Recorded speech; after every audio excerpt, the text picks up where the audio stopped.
Howdy folks, JAMBAREEQI here, and welcome to the last ever JAMBAREEQI Orange. The options for this episode's poll included Hell of a Boss, Home on the Range, Woody Woodpecker Goes to Camp, Once Upon a Forest, Rise of the Planet of the Apes, and Mad Max. They chose Once Upon a Forest. In this collab between Hanna-Barbera and ITV Wales, when someone litters the road with a glass bottle, the shards end up bursting a gas truck's tyre, thus spreading toxic fumes throughout the forest. Then, teacher Cornelius the Badger returns home with his students, only to be shocked at all the destruction and confused where all the adults have gone. Cornelius's niece Michelle rushes to her parents, only to succumb to the toxic air. It's down to Cornelius's pupils, Abigail, Russell and Edgar, to find a bunch of medicine ingredients to save Michelle from death. Now, I was a little surprised how dark this movie was. Sure, I've seen much more intense kids films out there, but this movie is still quite grim at times, featuring nightmare-fueled moments and really high stakes for its young characters. I mean, this is a film all about a dying child suffering from gas poison and how 3 kids are cruelly forced to grow up fast in order to save her life.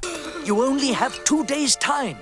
The herbs must be applied before the moon waxes full, or it will be too late for Michelle. You come with us, right? I wish I could, but I dare not leave her side. Along their journey, they face some pretty scary predators and imposing obstacles that could kill them.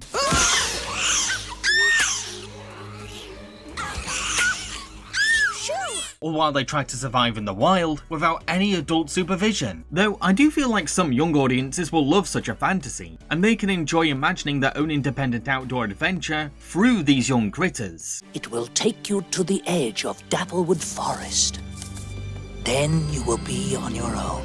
However, said furlings aren't particularly interesting heroes. Sure, they act like real kids, warts and all, plus I buy that they've been friends for a long time. I get to steer. Don't be silly, Russell.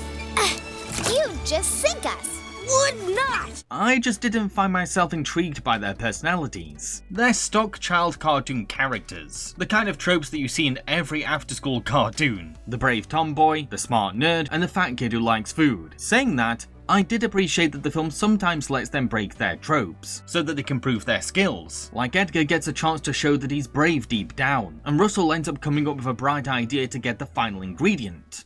Wait a minute. I know how to get up there. We used Cornelius's flapper wingamathing. I think what really lets this film down though, is the adventure itself. It starts off fine, but once it gets rolling, it just ends up getting carried away with conflict after conflict after conflict. There's very rarely a breather between obstacles, making the journey more spectacle than story. Sure, these are exciting confrontations, and I'm sure children will get engaged in all the action-packed tension, but a great adventure story knows how to pace itself. By the time we get to the final destination, I was surprised how fast everything had gone by, and how little I had come to know these characters. You're so brave, Edgar. Seriously, the finale to this movie has the vibes of a middle act. Despite the barrage of mishaps being thrown at our characters, we've actually not come that far to reach the final destination, and the film resorts to last-minute theatrics to make everything come off like it's a climax.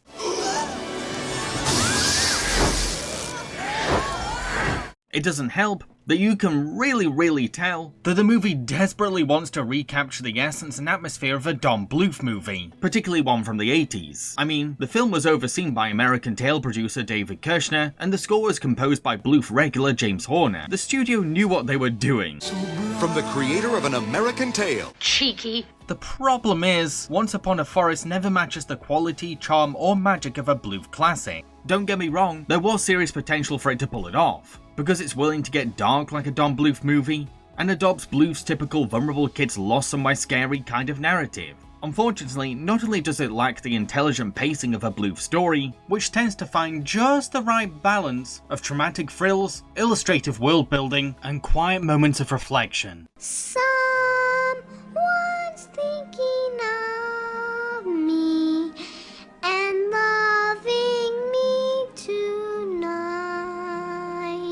But the animation is edgeless and generic compared to Bluth standards. It's not terrible animation by any stretch, but it's missing the flavoured textures, compelling lighting and shading, and small attentive details that makes Bluth's animation so adored and admired. Perhaps it's harsh to measure this film to the work of Don Bluth, but Fox were the ones who decided to mislead audiences into thinking that Bluth had something to do with it.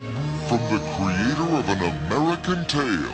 Once Upon a Forest has also been heavily criticised for its preachy environmental message. How preachy is it though? Well, personally, I appreciated how the film didn't give us the cliche cartoony supervillain straw man, and also went out of its way to fairly show that not all humans are bad people. In all my years, I've never...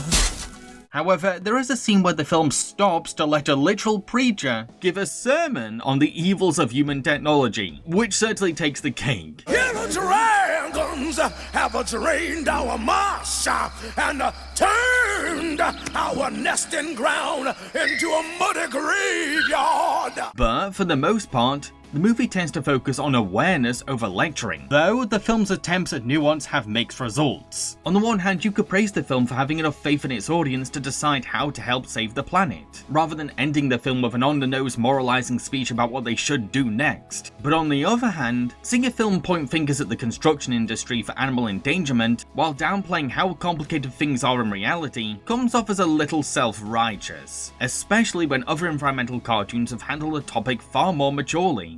Well, what do you want? I should shut down my factory? Fire 100,000 workers? Is that good economics? Is that sound for the country? I see your point.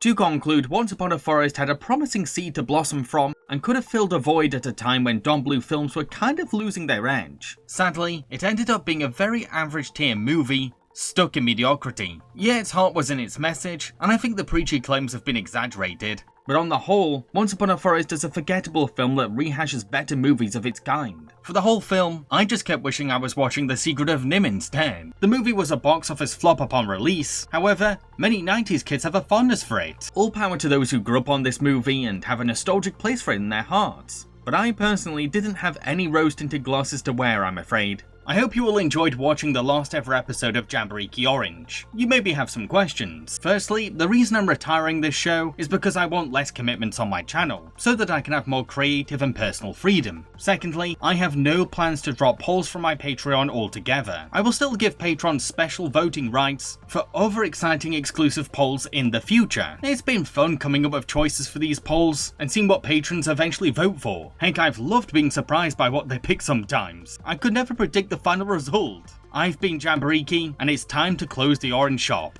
Cheerio, folks.